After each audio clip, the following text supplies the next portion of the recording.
Marcos, capítulo 10, a partir do versículo 17. Quando Jesus ia saindo, um homem correu em sua direção e se pôs de joelhos diante dele e lhe perguntou: Bom mestre, que farei para herdar a vida eterna? Respondeu-lhe Jesus: Por que você me chama bom? Ninguém é bom, a não ser um, que é Deus. Você conhece os mandamentos: não matarás, não adulterarás, não furtarás, não darás falso testemunho, não enganarás ninguém, honra teu pai e tua mãe. E ele declarou: Mestre, a tudo isso tenho obedecido desde a minha adolescência. Jesus olhou para ele e o amou. Falta-lhe uma coisa, disse ele. Vá, venda tudo o que você possui e dê o dinheiro aos pobres, e você terá um tesouro no céu. Depois venha e siga-me. Diante disso, ele ficou abatido e afastou-se triste, porque tinha muitas riquezas.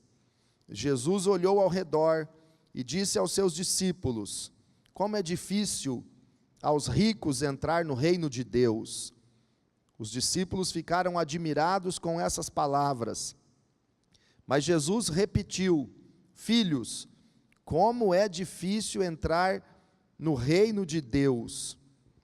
É mais fácil passar um camelo pelo fundo de uma agulha do que um rico entrar no reino de Deus. Os discípulos ficaram perplexos e perguntaram uns aos outros: Neste caso, quem pode ser salvo? Jesus olhou para eles e respondeu: Para o homem é impossível, mas para Deus não. Todas as coisas são possíveis para Deus. Amém? Senhor, fale conosco pela Tua palavra. Essa palavra é gloriosa. Revela-nos de forma clara, de forma profunda, esta mensagem que o Senhor tem para nós nesta palavra. Que todos possam entender que a comunicação do Teu Evangelho seja clara, seja simples e seja ungida pelo Senhor. E que a Tua vontade seja estabelecida em nós. Nós repreendemos toda incredulidade, toda cegueira e toda confusão, tudo que tenta impedir a palavra do Senhor de ser semeada em cada coração. Nós repreendemos em nome de Jesus e nos submetemos ao Senhor agora, Pai, no poder do Espírito Santo. Amém. Graças a Deus. Glória a Jesus. Podem assentar-se. Relembrando apenas um pouco de ontem, Moisés pediu ao Senhor: mostra-me a tua glória, e o que Deus respondeu para ele: farei passar diante de você toda a minha bondade. A bondade de Deus revela a sua glória. Quem quer ver a glória de Deus, conhecerá através da bondade manifesta do Senhor. A bondade e a glória de Deus estão muito ligadas.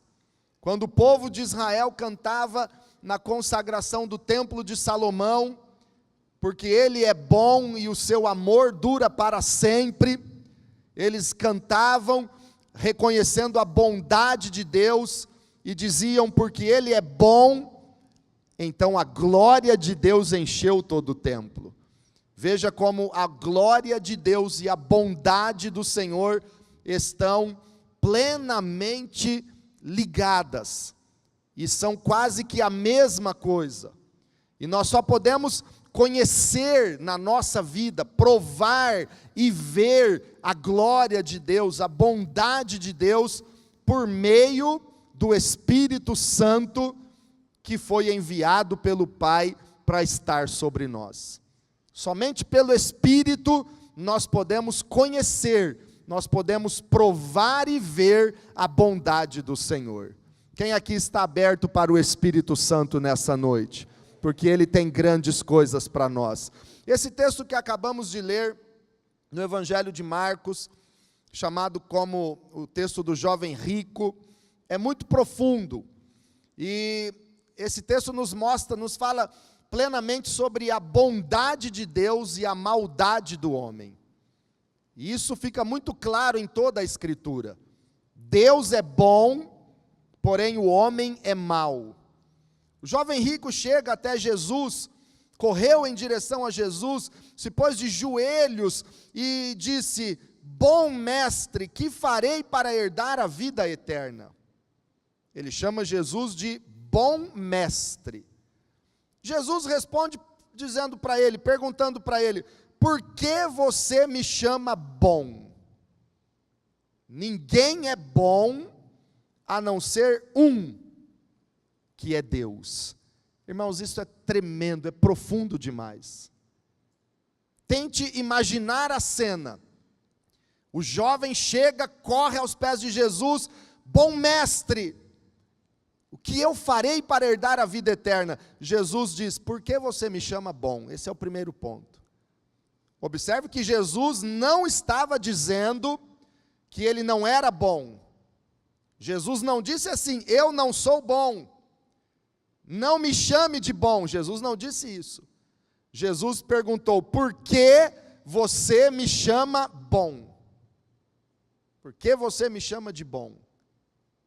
E aí Jesus revela algo tremendo, que às vezes parece que nós sabemos, mas na prática nós agimos de outra forma, e você vai entender isso hoje. Ninguém é bom, diga comigo, ninguém é bom, a não ser um, que é Deus. Fale para quem está do teu lado: ninguém é bom, a não ser um, que é Deus.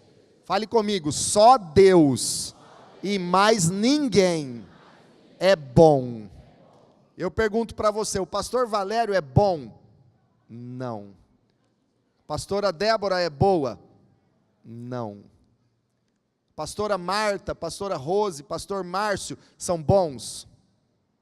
Não. Pastor Júnior, pastora Fátima, pastora Célia, pastora Patrícia, pastor Josimar são bons? O teu líder de célula é bom? Tua mãe, que você ama tanto, é boa? Não. Mas nós achamos que sim. E nós confundimos as coisas. Nós confundimos algumas características ou boas ações. Nós confundimos um pouco de afinidade com ser bom. Jesus está dizendo, não dá para questionar, irmãos, porque não foi outra pessoa que disse isso, foi Jesus. Por que você me chama bom? Ninguém é bom a não ser um, que é Deus. Então não tem questionamento, só tem um que é bom, e esse é Deus, e ponto final.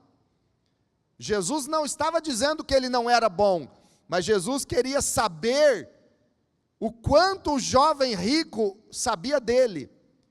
Jesus queria saber se o jovem rico reconhecia que ele, Jesus, era Deus. Então, por que você me chama bom?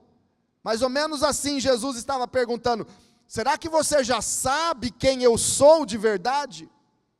Será que você, jovem rico, já reconhece que eu, Jesus, conhecido aqui como mestre da Galileia, será que você já entendeu e já foi revelado ao teu coração que eu sou Deus? Por que me chamas bom? E você vai ver que o jovem rico não tinha essa revelação e não reconhecia Jesus como Deus, porque na próxima frase dele, ele já chama Jesus, lá no versículo 20, apenas de mestre, e não chama Jesus mais de bom mestre. Ele não tinha conhecimento de que Jesus era o Filho de Deus, de que Jesus era o Messias, de que Jesus é o próprio Deus. Ele não tinha esse conhecimento. Mas quando ele chama Jesus de bom mestre, algo estava escondido no coração, na mente dele, que precisava ser tratado.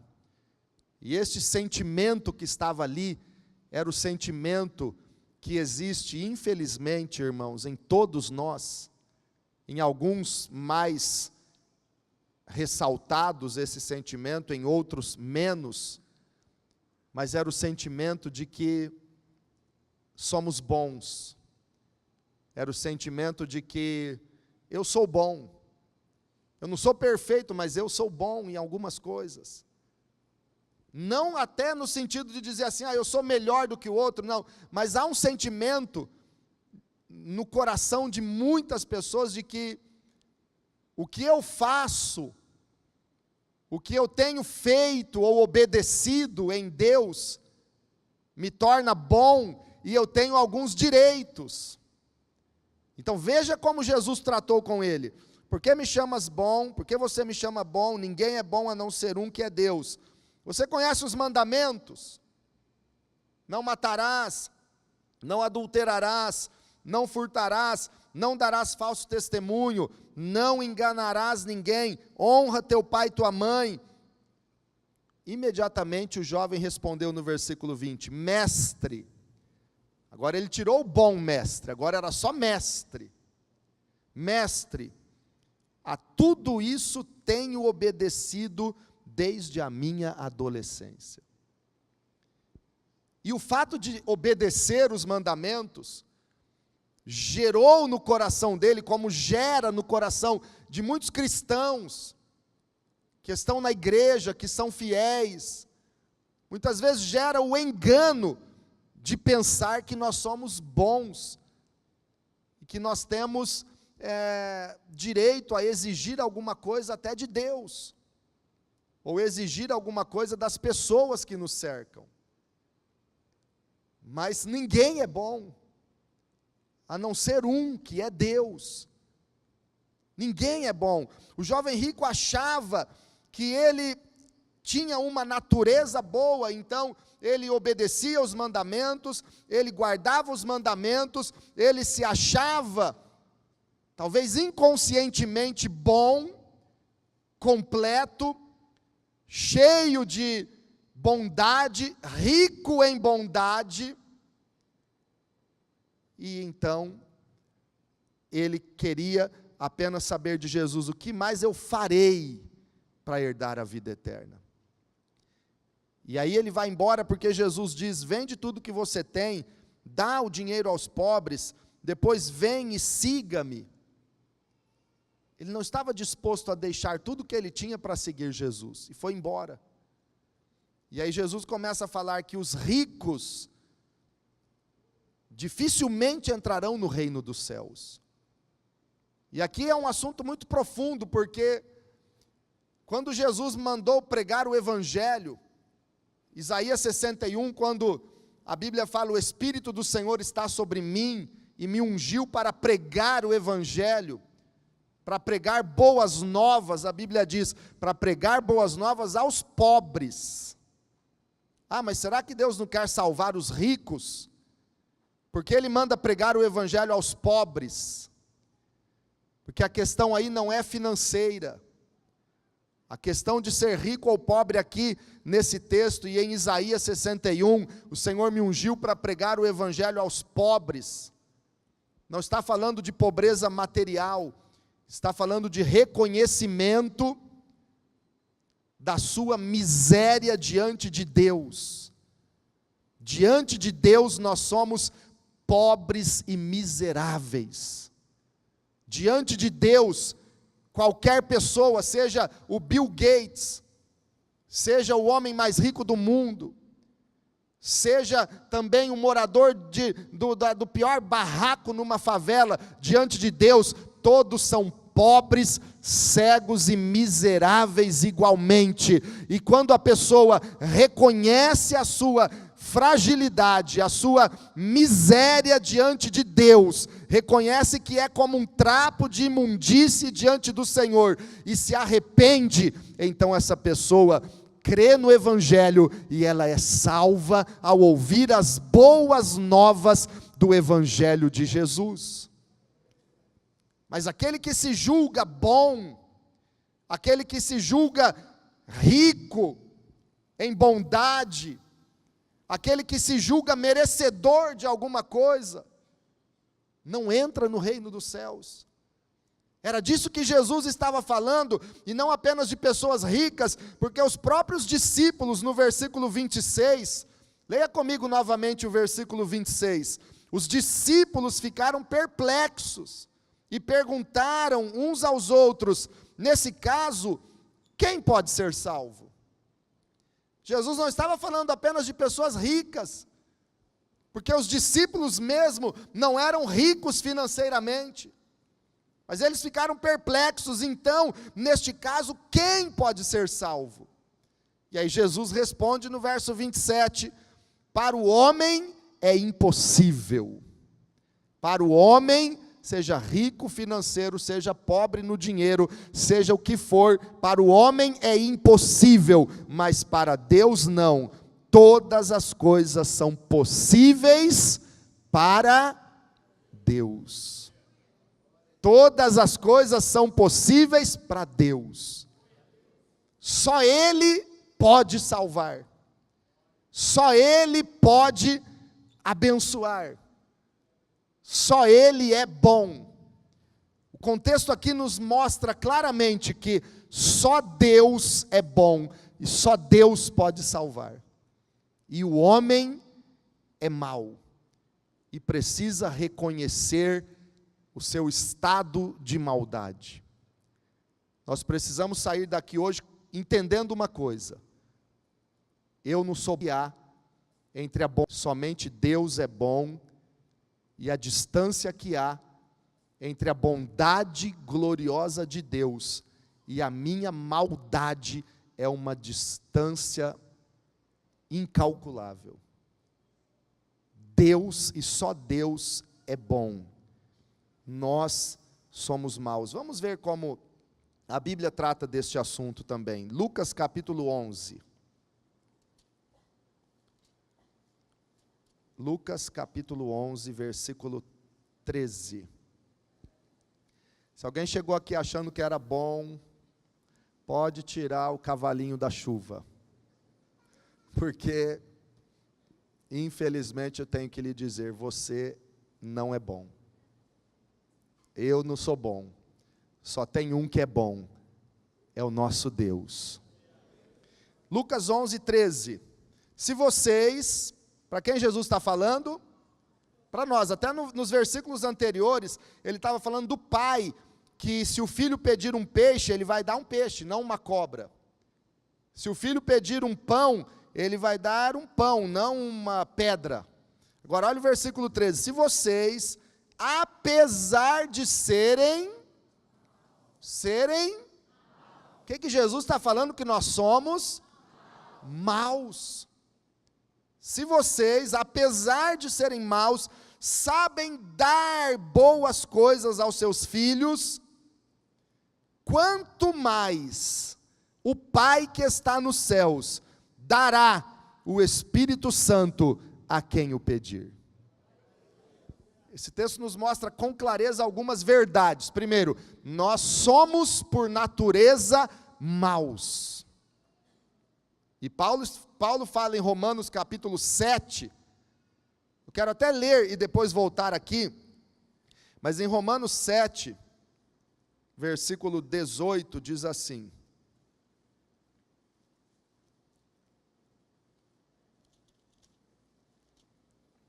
Romanos 7, 18 diz isso: sei que nada de bom habita em mim, isto é, em minha carne, porque tenho o desejo de fazer o que é bom, mas não consigo realizá-lo. Como é a nossa carne, não tem nada de bom. Olha o que o apóstolo Paulo, inspirado pelo Espírito Santo, está dizendo: sei que nada de bom habita em mim. Você pode dizer isso?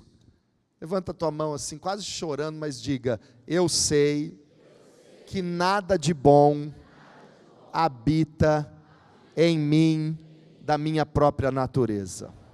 Nada. Tua natureza não tem nada, nada de bom. É isso que a Bíblia diz. Agora, em Cristo, habita em nós, eu não digo algo bom, mas eu digo o Senhor Espírito Santo, que é a bondade em pessoa, porque Deus é bom, e quando nós falamos Deus, nós estamos falando do Pai, do Filho e do Espírito Santo. O único que é bom é aquele que habita em nós, que é o Espírito Santo. Mas da nossa natureza, as nossas inclinações, a nossa vida humana, nada de bom habita nela, nada de bom. Aí voltando a Lucas 11, 13, Jesus diz assim: vocês, apesar de serem maus, ele estava apontando e revelando a natureza humana. Vocês são maus, a maldade está na sua vida, a maldade está no seu pensamento, a maldade está no teu coração, a maldade está nos teus olhos. Se os teus olhos forem bons, disse Jesus, todo o teu corpo terá luz. Mas por que toda a tua vida não está na luz? Porque você não vive uma perfeita santidade como Jesus? Porque os teus olhos e os meus olhos são maus. Essa é a verdade, irmãos. Somos maus. Aí Jesus fala: vocês sabem dar boas coisas aos seus filhos. Aí quando se trata de filho, quando se trata de pessoas que amamos e queremos o seu bem, aí nós sabemos dar coisas boas. Nós sabemos dar e fazer o bem para os outros. Às vezes nós confundimos dar coisas boas com ser bom. Quem é bom é só Deus. Às vezes nós confundimos bons costumes. 1 Coríntios 15, 33 fala que as más companhias ou as más conversações corrompem o quê? Os bons costumes. Quando nós convivemos com pessoas que têm bons costumes, bons hábitos, nós aprendemos aqueles bons costumes e aquilo também se torna um costume. Nós acostumamos a praticar o bem. Aí quando começa a conviver com alguém que é mau, começa a conviver com pessoas que têm más conversações, más companhias, atitudes más, a pessoa também aprende aqueles maus costumes. E se torna um hábito. Então nós precisamos diferenciar isso. Às vezes as pessoas aprenderam bons costumes, mas a natureza é má. E nós precisamos entender que a natureza humana é má. E Deus, só Ele é bom. Só Ele. Para reconhecermos e conhecermos a bondade do Senhor, é obrigatório reconhecermos que nós somos maus. Porque senão nós vamos começar a pensar que nós somos bons. Agora eu quero ler alguns textos com você e chegar a uma conclusão. Por que que você tem tanto problema às vezes na família, nos relacionamentos, ou na célula, ou na igreja? Por que tantos problemas as pessoas vivem? Eu posso dizer que um dos principais motivos é porque no fundo do nosso coração nós achamos assim: olha, eu estou fazendo tudo certinho, eu estou indo à igreja, eu oro, eu leio a Bíblia, eu sou dizimista, então eu tenho o direito, ou eu mereço isso, mas por que eu não tenho recebido? No casamento, por que que marido e mulher muitas vezes vivem discutindo, vivem numa discórdia? Porque lá no fundo do coração, o marido pensa assim: eu estou fazendo tudo certo, eu sou bom, e ela faz tudo assim, tudo errado. E a mulher pensa a mesma coisa, eu sou boa para ele, eu faço tudo, eu me esforço, e ele é mau. E ele age dessa forma. Então a essência desse problema é porque você tem achado que você é bom.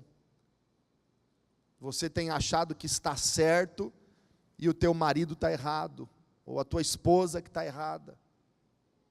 Você acha que você tem razão e o teu líder de célula é que está errado. O pastor é que está errado. Tudo isso se resume no sentimento, eu acho que eu sou bom e eu mereço tal coisa.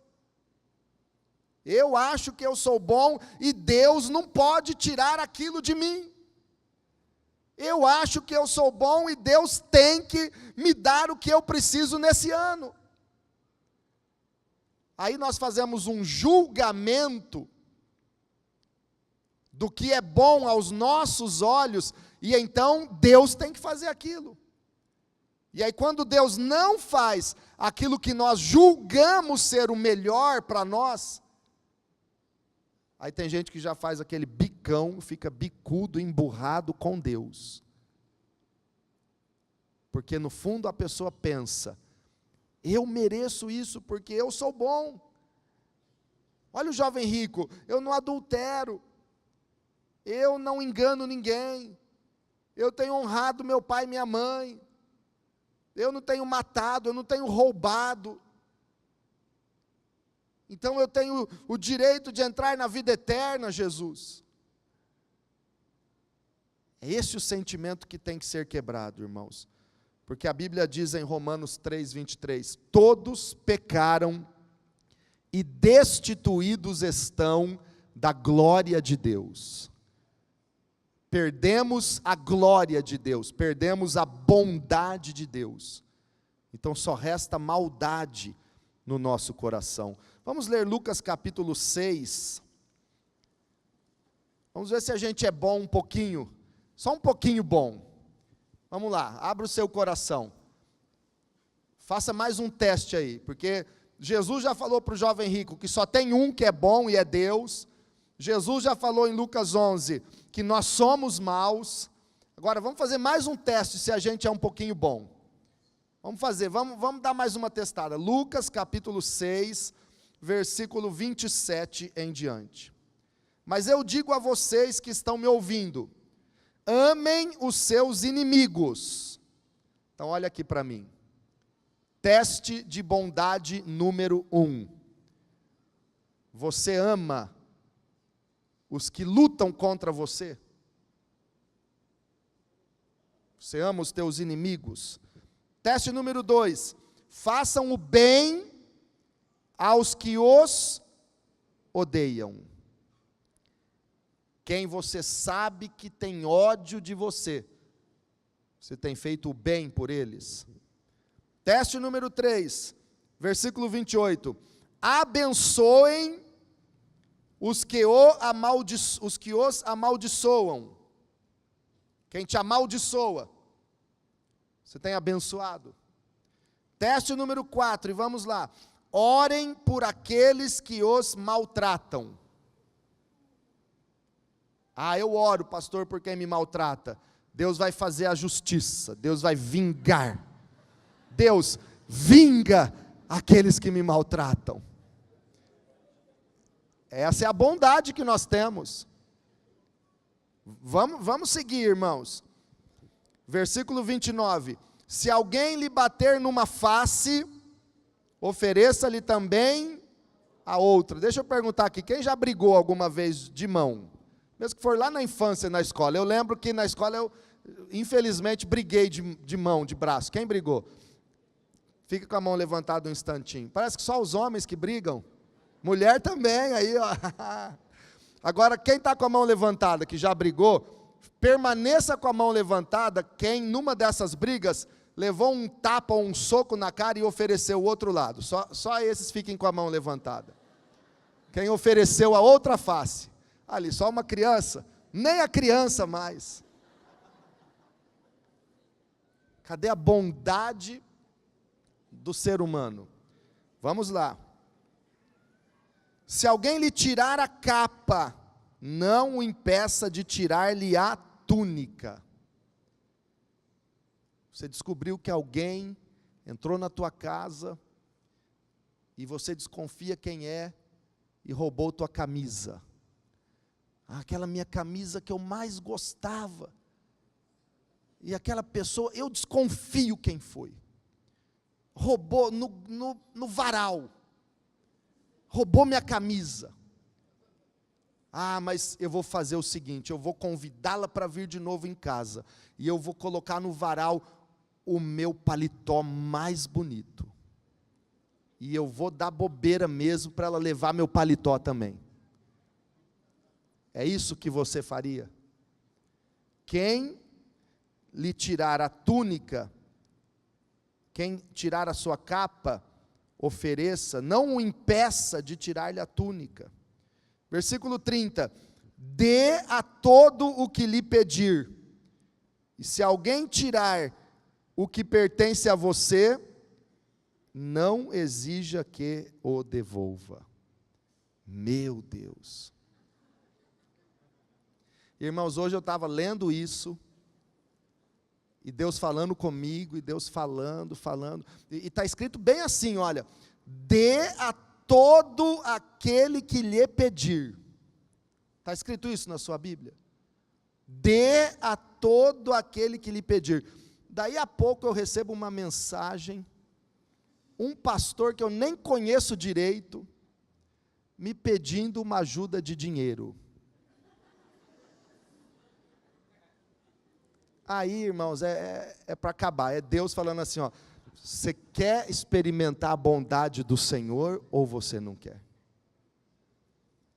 Mas vai percebendo o quanto nós não somos bons. Quem já está percebendo isso? Dê a todo aquele que lhe pedir. Se alguém tirar o que pertence a você, não exija que devolva. Como vocês querem que os outros lhes façam, façam também vocês a eles. Verso 32, que mérito vocês terão se amarem aos que os amam? Até os pecadores amam aos que os amam. E que mérito terão se fizerem o bem àqueles que são bons para com vocês? Até os pecadores agem assim. E que mérito terão se emprestarem às pessoas de quem esperam devolução? Até os pecadores emprestam a pecadores, esperando receber devolução integral. Agora, olha a bondade aqui, versículo 35. Amem, porém, os seus inimigos, façam-lhes o bem e emprestem a eles, sem esperar receber nada de volta.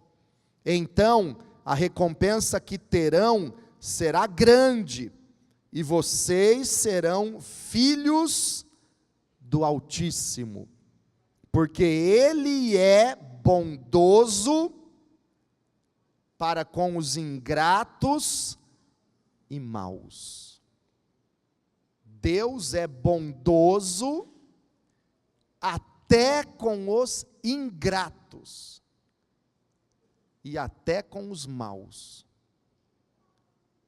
Em Mateus capítulo 7, no texto correlato a este, a Bíblia diz que Deus manda o sol, faz brilhar o sol e derrama chuva sobre os bons e sobre os maus. Deus derrama chuva só na propriedade dos justos. Todos recebem a mesma chuva. O bom e o mal, o justo e o injusto, Deus derrama chuva. Deus é bom, a Bíblia diz aqui, quando nós praticamos esta vida de bondade, e o Espírito Santo nos faz viver essa bondade, aí nós nos tornamos filhos de Deus, filhos do Altíssimo, porque Ele é bondoso até com os ingratos e maus. Você tem tratado bem as pessoas que são ingratas a você? Isso é atitude de bondade. Versículo 36, sejam misericordiosos, assim como o Pai de vocês é misericordioso. Sejam misericordiosos. É isso que nos torna filhos de Deus. Essa atitude que gera em nós semelhança à bondade de Deus. Reconhecer que Deus é bom exige eu reconhecer que eu sou mau, e somente pelo Espírito dele que habita em mim, eu posso me parecer, eu posso me tornar parecido com ele, eu posso me tornar filho do Altíssimo, agindo como Jesus ensinou e como Jesus agiu. Mas o mal está impregnado. Na parábola de Mateus capítulo 20, a parábola dos trabalhadores da vinha, você conhece o texto, Mateus capítulo 20, eu quero ler apenas o versículo 15, mas só quero dizer o contexto, preste atenção para a gente ir bem rápido aqui. O dono da vinha saiu de manhã, cedinho, 6 horas da manhã, foi para o vilarejo, quem estava ali querendo trabalhar, ele levou, contratou aqueles trabalhadores para trabalhar na sua vinha e combinou o salário, 1 denário, você vai trabalhar o dia inteiro lá para mim. Por volta de 9 horas da manhã, ele voltou lá, encontrou na praça algumas pessoas paradas, olha, querem trabalhar para mim, vamos lá, 1 denário, levou aqueles lá para trabalhar. Por volta de 11 da manhã, a mesma coisa, por volta de 3 da tarde, a mesma coisa, por volta de 5 da tarde, encontrou algumas pessoas paradas, olha, vamos lá trabalhar na minha vinha, e levou para trabalhar na vinha. Quando o sol se pôs, ele começou a acertar o dia de trabalho daqueles que ele havia contratado. Aí chegaram os que ele foi acertar primeiro com os que ele levou 5 horas da tarde. Trabalharam 1 hora apenas, das 5 às 6 da tarde. O dono da vinha pagou o salário integral, 1 denário. Os que chegaram 3 da tarde, ele foi lá e 1 denário. Os bonitões que chegaram de manhãzinha, começaram a pensar assim, oba, ele está pagando 1 denário para esses daí, que chegaram 5 da tarde, trabalharam 1 hora, para nós ele vai pagar mais, beleza. Chegou a vez deles, quanto eles receberam? 1 denário, a mesma coisa. Se revoltaram, porque eles achavam que eles eram bons, que eles mereciam mais que os outros. O sentimento de achar que nós somos bons, nos faz pensar que nós merecemos mais que os outros, nos faz pensar que nós merecemos pelo menos igual dos outros, ou então, por que ele está recebendo igual a mim? Aí eles começaram a murmurar, eles começaram a achar que o Senhor foi injusto. No versículo 12, dizendo eles, estes homens contratados por último, trabalharam apenas 1 hora, e o Senhor os igualou a nós, que suportamos o peso do trabalho e o calor do dia. Versículo 13, mas ele respondeu a um deles, amigo, não estou sendo injusto com você, você não concordou em trabalhar por 1 denário? Receba o que é seu e vá. Eu quero dar ao que foi contratado por último, o mesmo que lhe dei. Agora o versículo 15, irmãos. Fica de pé para lermos e depois começarmos a orar. Versículo 15. Não tenho o direito de fazer o que eu quero com o meu dinheiro? Ou você está com inveja porque sou generoso? A tradução do grego aqui diz exatamente assim, ou você está com inveja porque eu sou bom. A palavra generoso aqui é bom, bondoso. Deus está mostrando a bondade dele. E aqueles trabalhadores da sua vinha, Estavam murmurando e reclamando porque ele igualou o salário com esses que chegaram por último. E aí o Senhor diz, e é Deus falando conosco, eu não tenho o direito de fazer o que eu quero com a minha vinha. Eu não tenho o direito de fazer o que eu quero na sua vida ou na sua família. Eu não tenho o direito de ser bondoso com outra pessoa. Então, irmãos, nós precisamos nos libertar de todo pensamento que faz a gente achar que nós somos bons ou que nós merecemos alguma coisa. Nada é por merecimento, tudo é mediante a graça do Senhor Jesus. Pare de pensar que você merece algo. Viver o ano da bondade do Senhor é viver o ano da graça dele. Eu não mereço, mas ele é bom e ele tem agido com bondade na minha vida. Arrependa-se. Hoje é noite de arrependimento. E o Espírito Santo já está se movendo desde o começo dessa palavra, constrangendo os corações para que haja arrependimento. Deus é bondoso em tudo que Ele faz. Ele tem o direito de fazer o que Ele quiser na nossa vida.